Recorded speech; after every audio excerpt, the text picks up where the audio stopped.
हम स्टार्ट करने जा रहे हैं इंपॉर्टेंट धाराएं। फर्स्ट क्वेश्चन है हमारा, जिन्हें हम सेक्शन बोलते हैं। ठीक है, फर्स्ट है हमारा, यदि सदस्यों के संकल्प में फिर चरण से चूक होती है तो कंपनी सचिव को क्या करना होता है। धारा 188 के तहत 50,000 का अर्थदंड देना होता है, यानी 50,000 रुपये देने होते हैं जुर्माने के तौर पर। ठीक है, सेकंड है हमारा, संयुक्त स्कंद कंपनी के अंतिम लेखे की धारा कब आती है। 211 में, अनुसूची 6 में। ठीक है,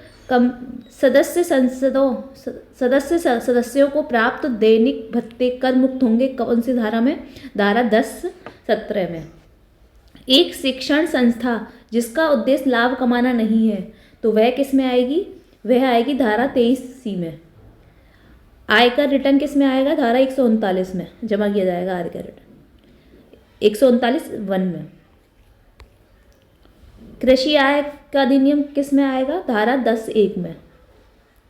और संस्थान एवं कोषों को प्राप्त गुमनाम चंदे किस में आएंगे, तो वह आएंगे 10(23C में। धारा 37 में आएगा केंद्रीय सरकार द्वारा बनाए गए अधिकार। भारतीय कंपनी अधिनियम के अंतर्गत न्यूनतम अभिधान आएगा किसमें, धारा 69(1) में।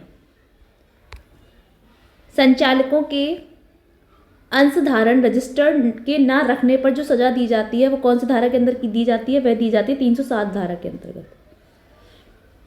कंपनी अधिनियम 2002 की धारा 46AA के अनुसार, देखिए 46AA के अनुसार क्या हुआ था, औद्योगिक कंपनी जो है उनमें क्या हुआ था, 3 तिमाहियों में अपने ऋणदाता के द्वारा अपने ऋण की भुगतान के लिए लिखित मांगों की क्या की थी, लिखित मांगों करने पर ऋण को प्रति संचायित करने पर विफल रही थी वो।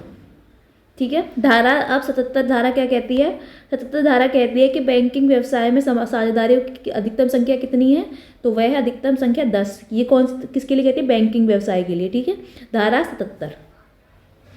धारा 39 क्या कहती है कि भारतीय साझेदारी अधिनियम 1956 किसी फर्म के समस्त साझेदारी के मध्य साझेदारी की समाप्ति फर्म का विखंडन या समापन कहलाती है। ये ध्यान कर लीजिएगा, वह धारा 39 फर्म का विखंडन या समापन कहलाती है। 339 धारा 339 से लेकर 351 तक क्या होता है, प्रबंधकीय पारिश्रमिक के हेतु लाभ की गणना होती है। ठीक है, धारा 9 के अंतर्गत उपार्जित आधार पर तैयार किए जाते हैं। कंपनी अपने खाते क्या करती है, उपार्जित आधार पर तैयार करती है। धारा 210 में क्या होता है, सामान्य सभा में कंपनी चिट्ठे या लाभ हानि खाते प्रस्तुत किए जाते हैं। धारा 198 में क्या होता है, 198 में सार्वजनिक कंपनी या निजी कंपनी जो क्या कर रही है, जो सार्वजनिक कंपनी के लिए सहायक कंपनी है, तो उस क्या होता है, उसके शुद्ध लाभों की अधिकतम पारिश्रमिक 5% दे सकती है। ये कौन सी धारा के अंदर, ये 198 धारा के अंदर। कंपनी अधिनियम 1956 में क्या होता है, धारा 350 के अंतर मूल हस्तांतरित करने का समय मूल लागत का 50% अभिलिखित करने का समय निर्धारित किया गया।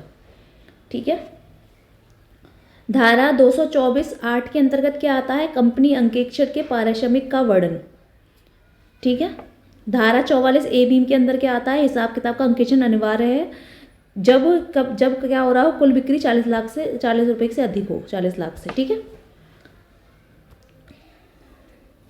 धारा 319 क्या कहती है, धारा 319 कहती है कि कंपनी के आमेलन में और पुनर्गठन को सुकर बनाती है। और धारा 166 से 169 क्या बोलती है, ये बोलती है कि वार्षिक आम बैठक और बुलाई गई असाधारण आम बैठक का वर्णन है इसमें। ठीक है, तो आज की क्लास हम यहीं पे ख़त्म करते हैं, फिर मिलेंगे हम नेक्स्ट क्लास में। अगर आपको मेरी क्लासेस पसंद आ रही हैं तो मेरे चैनल को लाइक कीजिए, सब्सक्राइब कीजिए एंड शेयर कीजिए और अपनी पढ़ाई फ्री में कीजिए।